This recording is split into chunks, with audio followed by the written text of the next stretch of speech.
Attamoltan hundumti keessan bakka jirtanii faala jirtan keessatti araarrii fi ayyaanni waaqayyoo isiniif baay'atee har'a kan geessan eegumsi waaqayyoo isiniif baay'atee sa'aatii kana immoo waaqayyo inni jiraataa ta'e jireenya isiniif kennee isinis immoo jiraachuu kan dandeessan hunduma keessaniif ammas bakka jirtanii faala jirtan keessatti araarrii fi ayyaanni waaqayyoo isin wajjin haa ta'u. Amma sa'aatii kana kan waliin ilaaluudhaa fi an yaadatti qabadhee jiru macaafa fakkeenyaa boqonnaa 16 isa jiru lakkoofsa 1 hamma 6 isa jiru ergaan dubbisee booddee yaada kana keessa jiru akka waliigalaatti maal akka fakkaatuun gaggabaabsee irratti dubbadha. Yoo amanne waaqayyo natti dubbadhu yoo jenne waaqayyo natti dubbata. Kutaa kana keessatti waaqayyo waan nutti haasa'u qaba. Waan irraa nu deebisu qaba. Waan nuyi gara karaa keenyaatti nu deebisu dhaamsa mataa isaatti waan nu qabuu fi mee gadi qabneetu yaada kana walii wajjin ilaalla. Akkuma walii galaatti ergaan yaada kana keessa jiru ergaan dubbiseetii booddee anis ofii kootii waan irratti dubbadhutu jira. Hafuurri qulqulluun nu gargaara jedhee tan abdadha. Ulfinni bara baraa waaqayyoof haa ta'u. Egaa lakkoofsa tokkorraati kaasee yommuu dubbisu namni garaa isaatti yaadee hin akeekaa wanta namni deebii kennu garuu waaqayyotu isaaf kenna jedha. Lakkoofsi tokkoffaan lakkoofsi lammaffaan immoo namni akka ofii isaatti ilaalutti karaan jireenya isaa hundinuu qulqullaa'aadha. Waaqayyo garuu hafuura inni ittiin geggeeffamu sana miijana yookaan hin madaala jedha lakkoofsi lammaffaan. Sadaffaan immoo hojii kee hundumaa waaqayyotti kennadhu wanta ati yaaddus fiixaan siif ba'a. Irran deebi'a. Hojii kee hundumaa waaqayyotti kennadhu wanta ati yaaddus fiixaan siif ba'a jedha lakkoofsi sadaffaan. Inni arfaffaan immoo waaqayyo wanta hundumaa sababii uumeef qaba warra jal'ootayyuu guyyaa badiisaatii fi kaa'e jedha. Egaa inni shanaffaan immoo waaqayyo warra garaa isaaniitti of gurguddisan hundumaa hin ciiggaa. Warra kamiin? Warra garaa isaaniitti yookaan yaada isaaniitti of gurguddisanii hin ciiggaa. Isaan atumaa harka wal qabataniiyyuu atuu hin adabin hin hafanii jedhaan. Inni ja'affaan immoo gaarummaa fi amanamummaadhaan isa yakkee fi araarri hin godhama. Namni waaqayyoon sodaachuudhaan waan hamaarraatii fagaata jedha. Inni gara dhumaa kuni lakkoofsi ja'affaan maal jedha? Gaarummaa fi amanamummaadhaanii isa yakkee fi araarri hin godhama. Namni waaqayyoon sodaachuudhaan wanta hamaarraa fagaata. Eenyu? Namni yoo maal godheeti wanta hamaarraa fagaata. Yoo waaqayyoon sodaachuu danda'e fi waaqayyoon yoo sodaate namni waan hamaarraa fagaata jedha lakkoofsi ja'affaan. Egaa maal kutaan kun maal nu gorsa? Lakkoofsa ja'affaa kanarratti wanta nu akeekkachiisu yookaan wanta nu barsiisu tokkotu jira. Innis immoo namni waaqayyoon sodaachuudhaan wanta hamaarraa baqata. Gaarummaa fi amanamummaadhaan isa yakkee fi araarri hin godhama. Namni waaqayyoon sodaachuudhaan wanta hamaarraa fagaata. Maal gochuudhaan? Ifa kun waan ifaaf waan qulqulluu ta'edha. Namni waaqayyoon hin sodaata yoo ta'e maal godha? Waan hamaarraa fagaata. Namni waaqayyoon hin sodaatu yoo ta'e waaqayyoof hin abboomamu yoo ta'e yaada waaqayyoo hin keessummeessu yoo ta'e namni waan hamaarraa hin baqatu. Namni waaqayyoon hin sodaata yoo ta'e jedhaan dubbiin waaqayyoo kan amma nutti dubbatamaa jiru. Waaqayyoon hin sodaanne yoo ta'e waan hamaarraatii fagaanna. Waan hamaarraatii fagaanna. Waan hamaa yommuu jennu maalinni? Wanti hamaan kan dubbii waaqayyoo keessatti demonstrated ta'ee adda babbaafamee lafa kaa'amee baay'eetu jira. Isa kana keessaati isa kam nama gara du'aa bara baraatti geessuu kan danda'u yoo jennee ilaalle namni waan hamaarraa fagaachuu kan danda'u karaa tokko qofa. Innis karaa gooftaa Iyyasuus Kiristoosiin Waaqayyo wajjin wal baree karaa eebba hafuura qulqulluutiin gara Waaqayyotti dhiyaachuu yoo danda'e karaa Waaqayyoon sodaachuutti yoo adeeme karaa kamiin karaa goofticha Iyyasuus Kiristoos ilma Waaqayyoo sanaa qofaadha. Namni kan maal gochuu danda'u kan Waaqayyoon sodaachuu danda'u. Namni Kiristoos ilma Waaqayyooti jedhee amanee isa keessaan Waaqayyoon argee fayyee maal godha? Waaqayyoon sodaata. Namni Waaqayyoon sodaatu immoo maal godha? Waan hamaarraa fagaata. Akka jedha dubbiin Waaqayyoo iddoo tokkotti Waaqayyotti dhiyaadhaa isinitti dhiyaata. Diinarraa baqadhaa isinirraa baqata jedhamee inni caafame yommuu diina keenya seexana amajaajii Waaqayyo isa ta'e sana gaafa eekkamnu humna gooftaa Yesuus Kiristoos irraa fudhanneen eekkamna.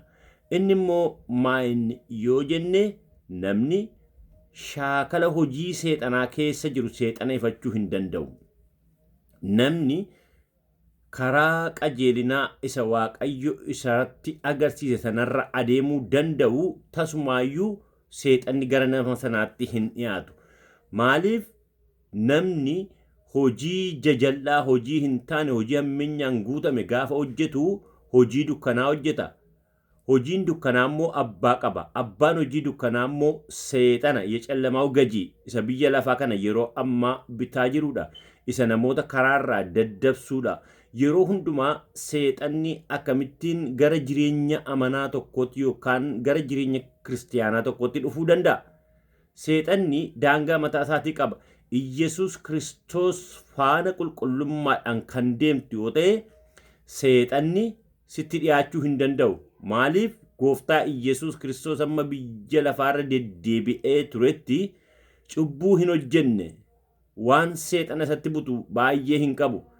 Namni garuu biyya lafaa kana keessa yommuu deddeebi'u fedhaa fi hawwii mataa isaatiin geggeeffama yoo ta'e fedhii sanaan qabameetu utuu hin beekin hojii dukkanaa keessa seenuu danda'a. Hojiin dukkanaa kun immoo hojii seexanaati. Kanaafi seexanni akka sirraa fagaatu yoo barbaadde hojii gaarii hojjedhu waan gaarii hojjedhu Waaqayyo wajjin walii gali waan seexanni hojjedhu siin jedhee kan hojjettu yoo ta'e Waaqayyo irraa fagaataa deemtaa jechaadha. Kanaafi Waaqayyotti dhiyaadha. Hammuma nuyi Waaqayyotti dhiyaachaa adeemnu hammuma nuyi waan Waaqayyo nutti hime hojii gaarii sana hojjechuudhaaf dhamaanu diinni nurraa baqataa jira adeemaa jechaadha. Hojii diina deggaru hojjechaa Waaqayyo duukaa deemuu hin dandeenyu. Waaqayyoon amanachaa hojii qulqullaa ta'e akka fedhaaf jaalala Waaqayyotti hojjechaa adeemna yoo ta'e achi faana deemna yoo ta'e Waaqayyo duukaa adeemna yoo ta'e diinni nutti hin dhiyaatu. Diinni nuun kasatu lafaa ka'ee. Kanaafi wanti namni beekuun irra jiraatu tokko Waaqayyotti dhiyaadhaa inni jedhu kuni Waaqayyotti dhiyaadhaa inni jedhu dubbiin kuni hamma Waaqayyotti dhiyaannuti Waaqayyo wajjiniti hojiin keenya gaarummaan isaa guddataa adeema. Egaa akkana jechuuni Waaqayyotti dhiyaachuu jechuun Waaqayyoon sodaachuu jechuudha. Waaqayyoof ulfina kennuu jechuudha. Waaqayyoon waaqeffachuu jechuudha. Gaafa nuyi Waaqayyoon sodaachaa Waaqayyoof ulfina kennaa adeemnu diinni nurraa baqataa deema. Kanaafi diina yommuu arrabsinu maqaa Yesuus Kiristoosiin naannoo korraa fagaadhu jechuu duwwaadha miti gaan waan diinni jaallatu hojjennee diina yoo abaarre seexanni nurraa hin deemu. Nama keessaas iyyee hin ba'u. Maaliif nuyi hojii isaa wajjin walii gallee jireenyi keenya deddeebiin keenya hojii seexana kan deggaru yoo ta'e seexana amma fedhe yoo ifanne iyyuu nama keessaa bahee deemuudhaaf hin danda'u. Rakkoon bara kanaa isa kana.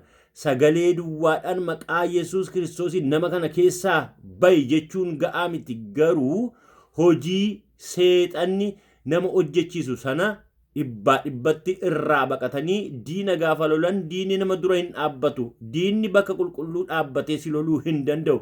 Kanaaf gooftaa Yesuus Kiristoos faana buutee isa hordofta taanaan jireenyi kee qulqullaadha taanaan diinni lafa dhaabbatee si loluu hin qabu. Jireenyi kee garuu qulqullina hin qabu taanaan hojii dukkanaa keessa deddeebita yoo ta'e diinni sirraa fagoo waan hin taaneetii fi diina ifattee jireenya kee miti jireenya namaarraa oofuu hin dandeessu. Kanaaf lola keessa jirtaa jechuudha. Lolli kun immoo jalqaba foon kee biti. Waaqayyotti dhiyaadhu, qajeelummaadhaan adeemi. Gaafati qajeelummaa fi qulqullummaadhaan adeemtu diinni sirraa baqataa deema. Waaqayyotti dhiyaachuu jechuun isa kana. Egaa walumaa galatti namni waaqayyoon sodaatu diinni gara isaatti hin dhiyaatu. Kanaaf waan hamaarraati baqataa deemta. Yoo waaqayyoon sodaataa deemtu maal goota? Wanti hamaan gara kennuuf maaliif waaqayyoon hin sodaatta waan taateef namni waaqayyoon sodaatu immoo waan hamaa hin hojjetu waan gaarii hojjeta waan ta'eef diinni karaa ittiin keessa lixu hin qabu.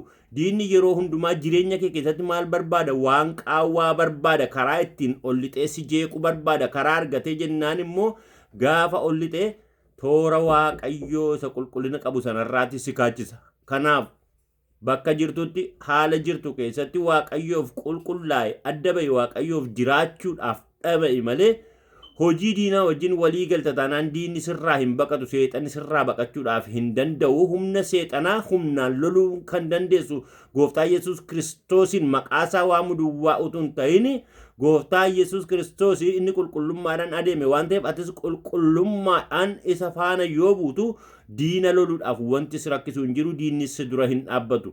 Maqaan waaqayyoo bara baraan ol haa jedhu. Egaa waaqayyoo jedhaan waaqayyoo warra garaa isaaniitti of gurguddisan hundumaa hin ciigaa jedhaan.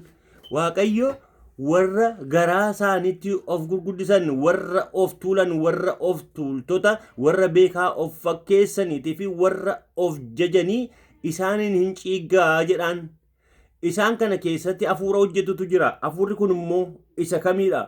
Hafuurri kun immoo isa waaqayyoon nama morkachiisudha. Kanaaf namni maal gochuutu irra jiraata? Of tuulummaadhaan fuula waaqayyoo deddeebi'uun namaaf hin ta'u. Maaliif jennaan seexan iyyuu jalqaba tajaajilaa waaqayyoo ture. Garuu gaafa inni waaqayyoo irratti of gurguddisu waaqayyo seexana dheekkamee samiidhaa gara lafaatti gad darbate. Seexanni amma hojiin isaa biyya lafaa kana keessa hojii hammeenyaa dugda duuba taa'ee babal'isaa kan jirudha. Aboo hin qabu. Aboo inni qabu yoo nuyi cubbuu hojjenne karaa cubbuu sanaa nutti lo'eetu jireenya keenya miidhuudhaaf yeroo hundumaa qaawwa argachuu barbaada. Qaawwa kana immoo eessaa argata? Fedhii keenyaa fi akkasumas immoo waan hawwinu keessaa nutti lo'eetu jireenya keenya keessa seenee nu jeequu barbaada. Seexanni yeroo hundumaa si loluudhaaf maal barbaada? Qaawwa barbaada. Dadhabina kee barbaada. Karaa dadhabina keetii, karaa hawwii keetii sana sitti lixeetu jireenya kee miidhuu waan barbaaduu fi seexanaa fi karaan ittiin nuyi banuu dandeenyu tokko of tuulummaa, of jajuu, of bokoksuu, haala garaa garaatiin beekaa of fakkeessu. Inni kun immoo waaqayyoon tuffachuu wajjin tokkuma waan ta'eef inni kun waaqayyo biratti fudhatama hin qabu. Kanaaf namoota garaa isaanii keessatti of ol qaqqabanii fi of tuulanii waaqayyo isaaniin hin jaallatu. Maaliif jalqabumaayyuu kaasee diinni yookaan seexanni waan of tuuleef gad darbatame. Of tuulummaaf of jajuu yookaan waa tokko waan ittiin of bokoksinu tokko yoo jiraate inni waaqayyoof ulfina hin ta'u. Waaqayyo kan inni barbaadu isa jalatti gadi jedhanii mataa isaanii gadi qabatanii waaqayyo wajjin warra adeeman malee warra of tuulanii of gurguddisuu barbaadanii waaqayyo biratti hojiin isaanii fudhatama hin qabu. Warra of gurguddisan hundumaa jedha. Warra of jajan hunduma nama tokko lama hin jedhu. Nama tokko lama hin jedhu. Hammuma fedhe yoo ta'e warri of jajan, warri of tuulanii, warri of tuulummaadhaan fuula waaqayyoottis ta'e fuula saba waaqayyootti tuffiidhaanii deddeebi'uu barbaadanii yoo jiraatanii waaqayyo isaan ciigga. Waaqayyo duwwaa miti namni iyyuu warra of tuultotaa hin barbaadu. Warra akka malee saba waaqayyoo duratti ba'anii dubbachuunis ta'e waan fedheen warra of tuulummaa agarsiisanii waaqa duwwaa miti namni iyyuu hin barbaadu. Egaa akkuma waliigalaatti maaltu jira dubbii waaqayyoo keessa? Warri of tuulanii, warri of jajanii waaqayyo isaan keessatti humna hin qabu, hin hojjetu. Maaliif? Isaan waan ittiin of jajan qabu. Inni beekumsa qabu, beekumsa isaatiin of jajuu barbaada. Inni ogummaa qabu, ogummaa isaatiin of tuuluu barbaada waan ta'eef inni kuni ulfina waaqayyoo dura dhaabbata waan ta'eef waaqayyo warra of tuulanitti hin gammadu. Hin gammaduu duwwaayyuu miti. Of tuulummaa isaanii kana arganii karaa irra jiran kanarraatii yoo hin deebi'an ta'e iyyuu hin adabamuu jedhaan adaba qaba. Of tuulummaan mana waaqayyoo keessatti of tuulummaan deddeebuun waaqayyoo fi hojii waaqayyoo tuffachuun adaba akka qabu. Utuu hamma fedhe iyyuu yoo baay'atan, hamma fedhe iyyuu harka wal qabatanii waldaa keessatti wala ijaaran, lafarratti wala ijaaran, warri waaqayyoo irratti of tuulan maal ta'u? Utuu hin adabamin hin hafanii jedhaan adabbii qabaa jechaadha. Of tuuluun, of jajuun, of bokoksuun waan ittiin of jajan tokko qabaatanii ulfina waaqayyoo dura dhaabbachuuf yaaluun maal qaba? Adaba qaba. Kanaaf namni tokko iyyuu akka of jaju hin barbaadu waaqayyo. Maaliif? Warri of tuulanii ergamoota kan turan iyyuu waaqayyo isaaniif inni lafatti isaan darbateera. Har'a immoo anaaf isin gajjinnee fuula waaqayyoo duratti ulfina waaqayyoo argaa akka adeemnu barbaada malee waaqayyo isa duratti nuyi waaqa gara biraa uummannee nuyi wanta waaqayyoo wal mormu hojjechuun akka nurra hin jiraanne dubbiin waaqayyoo hin akeekkachiisa. Egaa gara qabxii itti aanutti yommuu deebinu waaqayyo wanta hundumaa sababii uumeef qaba. Warra jal'ootayyuu guyyaa badiisaatiif kaa'e. Eenyudha isaan warri jal'ootaa? Warra jal'ootaa egaa amma kan nuyi sila haasaa turre, kanan sila ibsaa ture, namni waan ittiin of jaju tokko kan qabu yoo ta'e waaqayyoon sirriitti hin hubatu jechaadha. Akkuma sila jedhee diinni abaaramaan inni samiirraatii darbatame suni innis uumaa waaqayyooti. Garuu beekumsan qaba jedhee waaqayyoon of walqixxeessuu yeroo barbaadetti waaqarraa gad darbatame. Eessatti gad darbatame? Lafatti. Dhaqiitii biyya lafaa kana keessa warra sii bitamuu danda'anii bitadhuutii jiraadhu jedhee waaqayyo waaqarraatii teessoo isaarraatii gad isa darbate. Eenyuun? Seexana isa har'a Luusiifer jedhamu kana gad darbatamee jira. Har'a inni sirna biyya lafaa kana keessa dugda duuba taa'e wanta hojjetamu hojii jal'inaa irratti maaster maayindii ta'e kan hojjetaa jiru hafuuraanii seexana jechaadha. Kanaaf seexanni of jajaadha waan ta'eef jalqaba hojii darbatameera. Namni har'a hojii seexanaaf hojii dukkanaatti waliigalee hojii seexanaa hojjechaa jirus seexana sanaa wajjin, diina sanaa wajjin abaarameera. Maaliif? Waaqayyo namni tokkoyyuu hojii seexanaa fi hojii jal'inaa akka hojjetu hin barbaadu. Isaan kanaafis maal godheera waaqayyo? Adaba qopheesseera. Warra hamaayyuu, warra jal'ootayyuu kan akka seexanaa fi ergamtoota seexanaatii fi waaqayyo waan qopheessitu jira. Isaaniinis jedhen yeroo maaliitiif isaan kaa'e? Yeroo adabaatiif isaan kaa'e. Badiisaaf isaan kaa'e. Isaan kun sanyii badiiti. Sanyii badiitti immoo maaltu murameera? Hojii seexanaa fi seexanaaf kan ergamanii fi maaltu jira? Warra jal'ootaaf iyyuu guyyaa badiisaa qopheesseeraa jedha.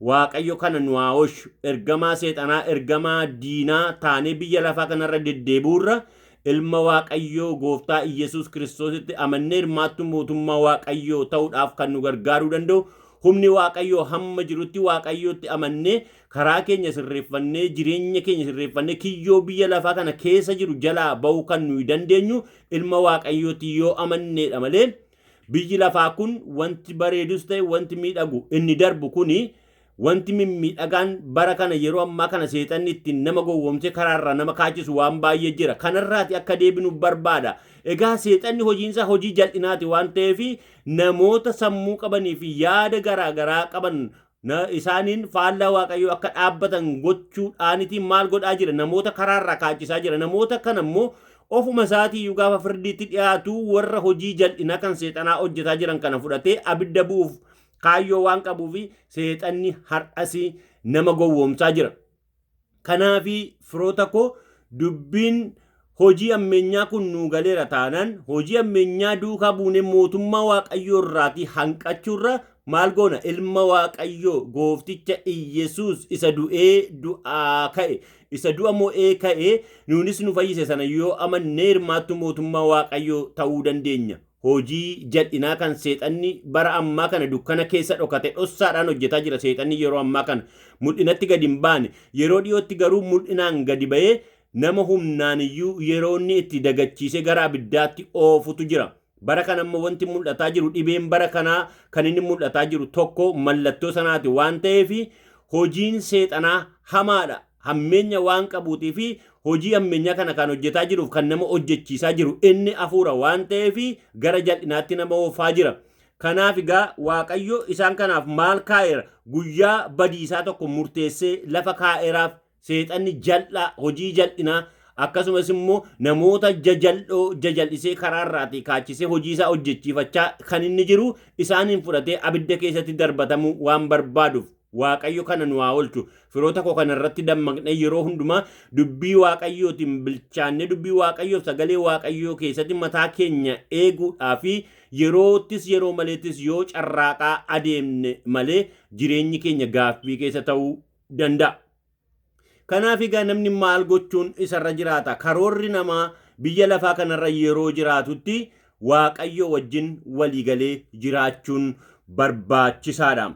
Kanaafi waaqayyo waan karoorfattan dantaa yeroo qofaatiif otuu hin ta'in egeree kan jireenya barabaraatiif isinii ta'uu wajjin walitti qabadhaa, walitti hidhadhaatii adeemaa jira. Kanaafi hojii keessan, hojii kee hundumaa yookaan hojii ishee hundumaa yookaan hojii koo hundumaa wanta yaadnu akka fiixaan nuu baasuu fi eenyutti kennina? Waaqayyotti kennadhaa nuun jedhaan. Hojii kee hundumaa waaqayyotti kennadhu, wanta ati yaaddus fiixaan siif baasaa jedhaan. Namni waaqayyotti amanee Iyesuus gooftaadha fayyisaa kooti jedhu maal gochuutu irra jiraata? Waan qabu hundumaa karoora isaa, sagantaa isaa, wanta yaadu hundumaa waaqayyotti akka kennatu waaqayyo sagalee isaatiin ajajeera. Namni waaqayyotti amanee karoora mataa isaatii, sagantaa mataa isaatii, kan dhuunfaa isaatii qabaachuu danda'a. Garuu innumtuu mataansaa nama waaqaa ta'e waan jiruuf maal gochuutu irra jiraata? Sagantaa qabu, yaada qabu, nama waaqayyoof bitame ta'ee otoo jiru kan mataa isaatiiyyuu eenyummaa isaayyuu maalummaa isaayyuu waaqayyotti dabarsee yoo kennatee jedha dubbiin waaqayyoo kan amma nutti dubbataa jiru. Hojii kee hundumaa waaqayyotti kennadhu, wanta yaaddus fiixaan siif baa jedhaan. Wanta yaadnu akka akeekaaf akka sagantaa karoora waaqayyotti ta'uusaa ergaa beennee waaqayyotti dabarsinee laanna.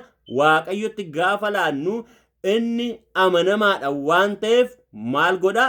Hojiin keenya, karoorri keenya ulfina waaqayyoo kan keessatti mul'atu ta'uusaa waaqayyo gaafa mirkaneessu akka inni fiixaan nuuf ba'u godhaa jecha.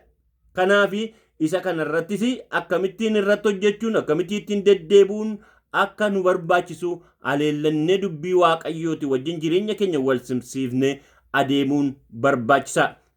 Kan biraan waan hojjennu keessatti namni waan inni yaadu hundumtuu sirriidha jedheetii yaadata.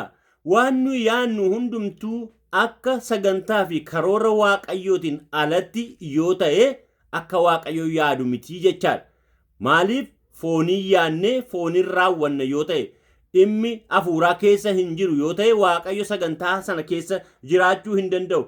Kanaafi namoonni tokko tokko maal jedhanii yaadu? Waan yaadu kun sirriidha jedhuun. Waaqayyo immoo waan ati yaadaa jirtu kun sirrii miti, ani ulfinni koo keessatti hin mul'ataa hin jiru. Kanaafi hin yaadin jedhee yeroo adda addaatti nama amanaa ta'e tokko keessatti hafuura isaatiin itti dubbata. Garuu namoonni baay'een hin dhagaan hafuura gaafa gooftaa Yesuus Kiristoos fudhatan sana of keessatti hin dhaggeeffatan. Yeroo tokko tokko ani amanaadhuma jennee yaada foon keenyaa duukaa buunee wanta nu yaannu waan baay'eetu jira. Inni kun ulfina Waaqayyootiif gaarii waan hin taaneef namni Waaqayyoon dhaggeeffata. Waaqayyo waan yaadaa kun jiru kun sirriidha, karoorri koo kun sirriidha jedhanii Waaqayyotti dhiyeeffatanii yommuu Waaqayyo approve namaa godhu isa kana duukaa bu'anii hojjechuun gaariidha. Waaqayyo attamitti approve naa waan ati yaaddee karooraa fi sagantaa Waaqayyo hafuurri Waaqayyo kan si gorsu yoo ta'e keessa keetiif nagaa siif kenna. Waan ati karoorfattee nagaa siif kenna yoo akeeki Waaqayyo keessa jiraate. Hafuurri Waaqayyo sitti hima. Hafuura Waaqayyo dhaggeeffachuu jechuun Waaqayyoon dhaggeeffachuu jechuudha. Waan Waaqayyo hafuura isaatiin sitti dubbatu waan qajeelaa hojjetaa jirtu ta'e Waaqayyo go ahead siin jedhaan nagaa siif kenna. Garuu waan ati hojjetaa jirtu utuu karaa deemtutti fagoo hin deemin si gufachiise siinis balaarraan si ga'a yoo ta'e sana keessa yaadi Waaqayyo hin jiru. Dhaabbattee ilaaltee karooraaf sagantaa lafaa qabdu sana yaada Waaqayyo keessa jira jettee xiinxaltee Waaqayyotti kennuun sirra jiraata malee lakkii ani yaadi koo sirriidhumaa jettee dhiibdee deemuun sirra hin jiraatu. Maaliif ati amanaadha waan taateef amanaan tokko karooraaf sagantaa qabu fuula Waaqayyotti dhiyeessee Waaqayyo approve ergaa godhee fi booddee go ahead jedha. Sana dhaga'uun barbaachisaadha. Inni kun egaa barbaachisaadha. Baay'ee barbaachisaadha. Jireenya keenyaaf egeree keenyaaf barbaachisaadha.